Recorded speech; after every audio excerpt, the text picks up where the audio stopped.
मोहतरम सलाम अर्ज़ है एक दफ़ा फिर। अस्सलाम वालेकुम जनाब। फ़रहत इकबाल आपसे मुखातिब है।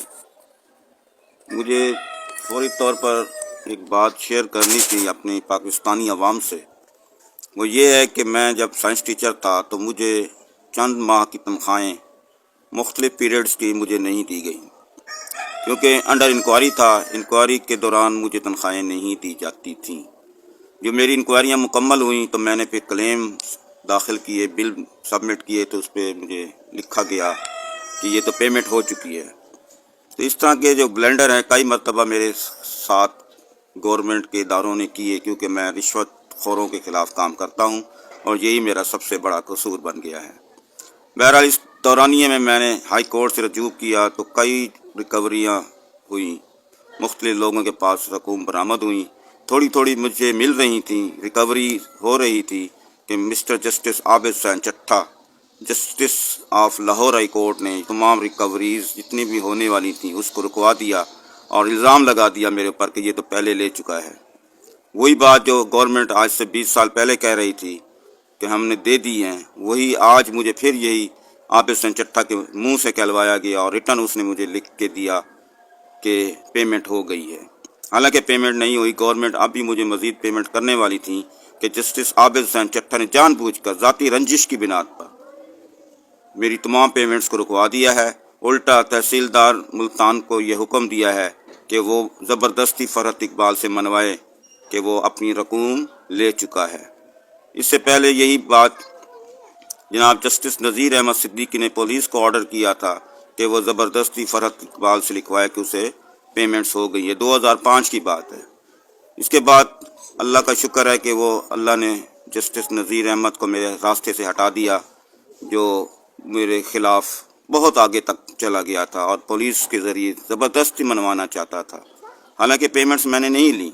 मैंने हर जगह पे अपना एफिडेविट भी दिया, हलफ भी दिया है कि मुझे जो रकम गवर्नमेंट ने इल्ज़ाम लगाया है कि ये ले चुका है वो मेरे अकाउंट में नहीं आए, मेरे हैंड ओवर नहीं की। अगर हेड मास्टर स्कूल ने ले के निकलवा के हड़प कर लिया, जो कि निकलवाने का मजाज है, तो वो फिर मेरे खाते में तो नहीं डाली जा सकती। इस सिलसिले में मैं ये अर्ज़ करूँगा कि पाकिस्तान के हर शहरी को मेरा साथ देना चाहिए और हुकूमत के साथ साथ जस्टिस आबिद हुसैन चट्टा साहब तक ये बात पहुँचा दें कि जो पेमेंट्स आपने डिक्लेयर की है कि ये हो चुकी हैं, वो पेमेंट्स अभी तक हमारे मुतासरा शहरी फ़रहत इकबाल तक नहीं पहुँची और इसी वजह से लड़ाइयाँ हो रही हैं। लड़ाई इसी बात पे है कि जो रकम मैंने वसूल नहीं की और वो मुझ पे दबाव डाले कोई भी जज, चाहे जस्टिस शान गुल हो, चाहे मुदस्सिर खालिद अब्बासी हो, कि गवर्नमेंट चाहती है कि जो लुटेरे हैं वो रकम वापस ना करें, जो खा गए हैं फ़रहत इकबाल को उसकी तनख्वाहें वापस ना मिलें, क्योंकि इससे साबित होता है कि तनख्वाहें हड़प की गई थीं।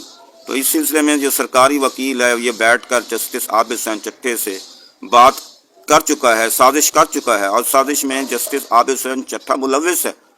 इसलिए तो उसने तहसीलदार मुल्तान को कहा कि इसको ज़बरदस्ती लिखवाओ कि पेमेंट्स हो गई हैं।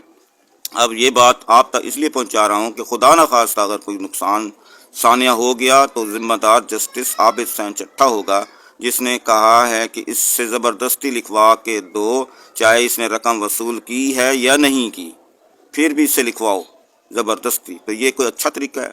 आप बताएं। जो आबिद हुसैन चट्टा के चाहने वाले हैं, जो जस्टिस आबिद हुसैन चट्टा साहब की तारीफ़ें करती हैं या उसकी हमायत करते हैं, उससे पूछें कि आबिद हुसैन चट्टा साहब ने कब बैंक की रिपोर्ट को देखा। बैंक तो मेरे हक में है, जब बैंक तक रकम नहीं गई तो पेमेंट मेरे अकाउंट में कैसे आ जाती है? बैंक ने भी मेरा साथ दिया है और अब हुकूमत के अंदर खाने जो लोग हैं वो भी कह रहे हैं कि हमने फ्रॉड किया था जस्टिस आबिद हुसैन चट्टा से, वो हमारे काबू में आ गया। पहले उसको शिकवा था और हमने उसको कैश करा लिया। अब आबिद हुसैन चट्टा को अगर कोई नुकसान कुदरत पहुंचाती है तो उसमें मेरा जिम्मा तो कोई नहीं है।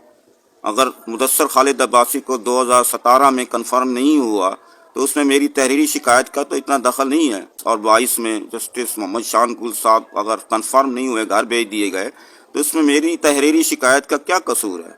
तहरीरी शिकायत तो मैंने की थी, रेफरेंस भेजे थे, जैसे मैंने आबिद हुसैन चट्टा साहब के खिलाफ भी भेजा है कि ये ज़बरदस्ती उसको बनवाना चाहता है किसी भी ज़रिए से कि ये मान जाए कि جتنی رقم گورنمنٹ کہہ چکی ہے یہ وصول کر چکا ہے۔ میں نے کہا جی بینک تک ہی نہیں پہنچی تو رقم میرے تک کیسے پہنچے گی؟ سارا کچی پینسل سے لکھ کے رکھا ہوا ہے ڈسٹرکٹ اکاؤنٹس آفس ملتان نے اور سکول کے اندر قبض الوصول کے اوپر، جہاں جعلی دستخط کر کے میرے، اور میں نے بندے پکڑوائے ہیں کہ جعلی دستخط کر کے انہوں نے رقمیں ہڑپ کر رکھی ہیں، برآمدگی کروائیں۔ بندے بھاگے ہوئے ہیں اور میرے اوپر دباؤ ڈالا جا رہا ہے کہ یہ زبردستی مان جائے کہ پیمنٹس ہو گئی ہیں۔ میں کیسے مان لوں جب میرے ہاتھ میں پیمنٹ نہیں آئی؟ تو اس طرح یہ لڑائی جو بڑھائی جا رہی ہے اس کو بتائیں چیف جسٹس سپریم کورٹ کو اور chief justice Lahore high court کے، وہ اس پہ ایکشن لے ورنہ لڑائی بڑھ جائے گی۔